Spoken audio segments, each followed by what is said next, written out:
Subscribe करें the truth facts channel को और हिट करें बेल आइकन को ऐसी ही नॉलेजफुल वीडियोस हर हफ्ते देखने के लिए।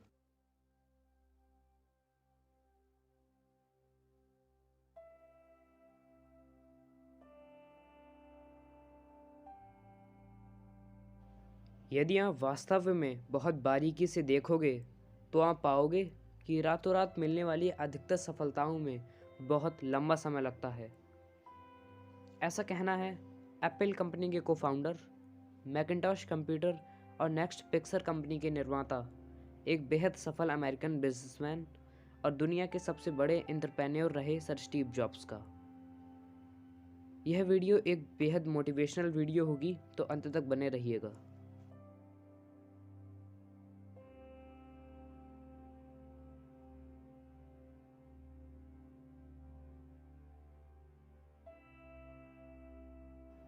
स्टीव जॉब्स ने मेहनत कर और कठिन परिश्रम कर इतनी ऊंचाइयां छुई जिसे आज हर कोई प्राप्त नहीं कर सकता, और शायद इतिहास में इनके जैसा या इनसे प्रभावशाली एंटरप्रेन्योर और इनसे सफल उद्योगपति कोई रहा भी नहीं होगा।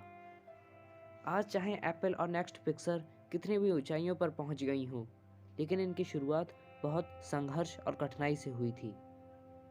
तो चलिए दोस्तों, फिर जानते हैं दुनिया की सबसे बड़ी कंपनी के फाउंडर और सबसे सफल एंटरप्रेन्योर की जीवन गाथा।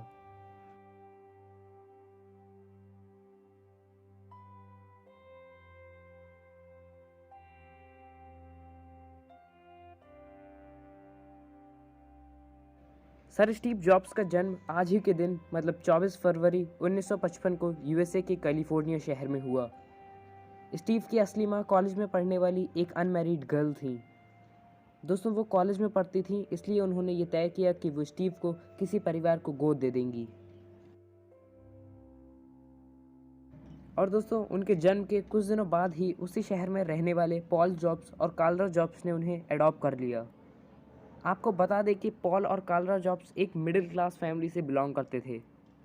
उन्हें गरीब कहना तो गलत होगा, पर उनके पास इतने पैसे नहीं हुआ करते थे कि वो अपनी हर ज़रूरत को पूरा कर सकें। दोस्तों, फिर भी वो दोनों स्टीव की ज़्यादातर इच्छाएं पूरी करते थे। हालांकि उनकी आर्थिक स्थिति इतनी अच्छी नहीं थी, फिर भी उन्होंने स्टीव को एक बेहद अच्छे और महंगे स्कूल में दाखिला दिलवा दिया। स्कूल का नाम मोंटालोमा स्कूल था।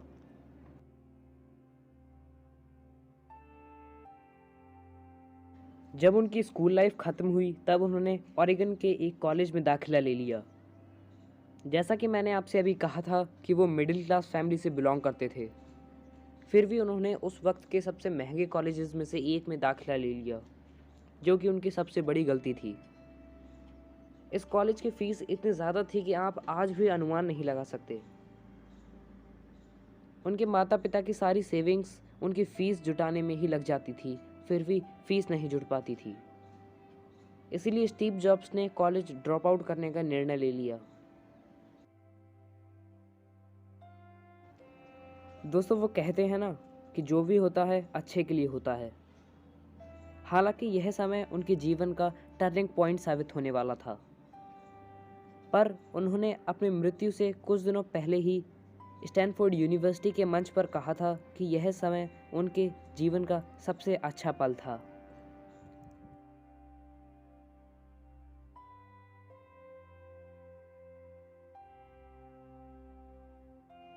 कॉलेज ड्रॉप आउट के बाद जो उन्हें पसंद था वो कर रहे थे। दोस्तों, यकीन मानिए यह सब उतना आसान नहीं रहा होगा जितना आज हमें सुनने या पढ़ने में लगता है। उनके पास खुद का एक घर भी नहीं था। वो इसलिए अपने दोस्तों के घर पर जाकर फर्श पे सोते थे। दोस्तों, गरीबी तो इतनी ज़्यादा थी कि वो वीकेंड में कोक की बोतल्स को इकट्ठा कर कर उन्हें बेचते थे। जो पैसे उससे मिलते थे उनसे वो अपना गुजारा करते थे। दोस्तों, स्टीव हर संडे 7 मील या तकरीबन कहें तो 11 किलोमीटर पैदल चलकर हरे कृष्ण मंदिर जाया करते थे, ताकि वो हफ्ते में एक दिन तो कम से कम भरपेट खाना खा सकें। आप इससे ये अनुमान लगा सकते हैं कि गरीबी कितनी ज़्यादा थी।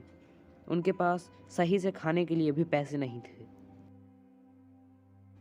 दोस्तों, शायद यहीं से भारत और हिंदू धर्म के प्रति उनकी आस्था बेहद बढ़ गई थी।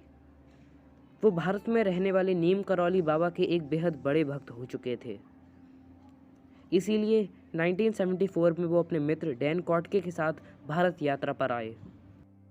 वो भारत में कुल 7 महीने रुके, जिसमें से वो 3 महीने उत्तराखंड के नैनीताल के कैची धाम मंदिर में रुके, जहाँ नीम करौली बाबा कभी रहा करते थे। पर दोस्तों, उनके नैनीताल पहुँचने से पहले ही बाबा समाधि ले चुके थे। जॉब्स को बाबा तो नहीं मिले, पर उन्होंने काफ़ी समय बाबा की मूर्ति के सामने ज़रूर बिताया।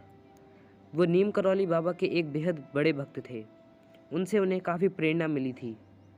उनके कहने पर फेसबुक के फाउंडर भी भारत आए और इस मंदिर के परिसर में समय व्यतीत करा।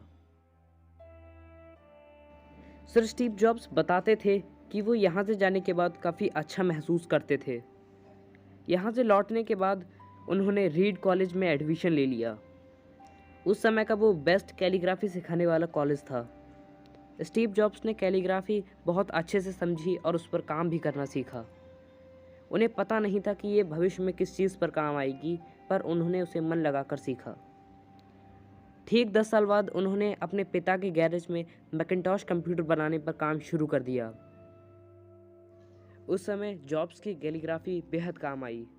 उन्होंने मैकिन्टॉश कंप्यूटर में बेहद खूबसूरत और स्टाइलिश टाइपोग्राफी फ़ॉन्ट्स और कैलीग्राफी फ़ॉन्ट्स डाल दिए, और मैकिन्टॉश दुनिया का ऐसा पहला कंप्यूटर बन गया जिसमें टाइपोग्राफी फ़ॉन्ट्स और कैलीग्राफी फ़ॉन्ट्स थे। और क्योंकि विंडोज़ ने एप्पल की चीटिंग की थी, इसलिए आज हम विंडोज़ के हर डिवाइस में डिफरेंट टाइपोग्राफी और कैलीग्राफी फ़ॉन्ट्स देख सकते हैं और टाइप कर सकते हैं। दोस्तों, शायद इसलिए स्टीव जॉब्स ने स्टैनफोर्ड यूनिवर्सिटी में कहा था कि जब मैंने कॉलेज ड्रॉप आउट किया तो वो पल मेरे जीवन का सबसे अच्छा पल था। शायद अगर स्टीव जॉब्स उस समय कॉलेज ड्रॉप आउट ना करते तो हमें आज डिफरेंट फ़ॉन्ट्स ना मिल पाते। आप शायद कंप्यूटर में डिफरेंट फ़ॉन्ट्स टाइप ना कर पाते, और शायद आज आप ये वीडियो भी ना देख पाते। आप शायद मैकिन्टॉश भी ना देख पाते। स्टीव जॉब्स कहते हैं, स्टे हंग्री, स्टे फुलिश। 20 साल की एक छोटी सी उम्र में ही उन्होंने अपने पिता के गैरेज में एप्पल कंपनी शुरू कर दी। उन्होंने अकेले अपने दोस्त के साथ मिलकर पूरा का पूरा ऑपरेटिंग सिस्टम खुद ही तैयार कर लिया, जो कि आज बड़ी बड़ी कंपनियां भी नहीं कर पाती हैं। वो इस ऑपरेटिंग सिस्टम को एक बड़ी कंपनी में बदलना चाहते थे, पर पैसा नहीं था।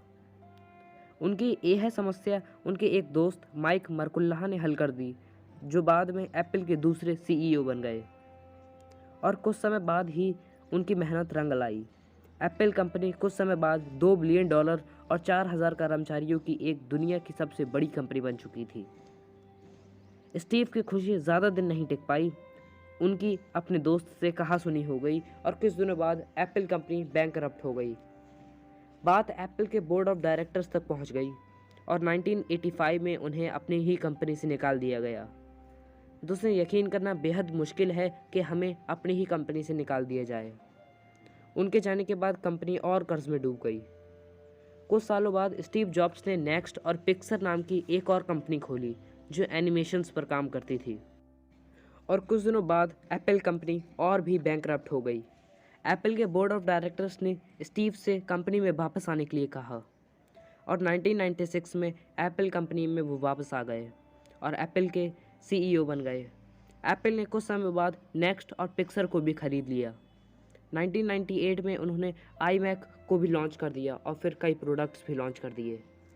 कुछ समय बाद पता चला कि उन्हें पैंक्रिएटिक कैंसर है, पर डॉक्टर्स ने सर्जरी कर उसे सही कर दिया।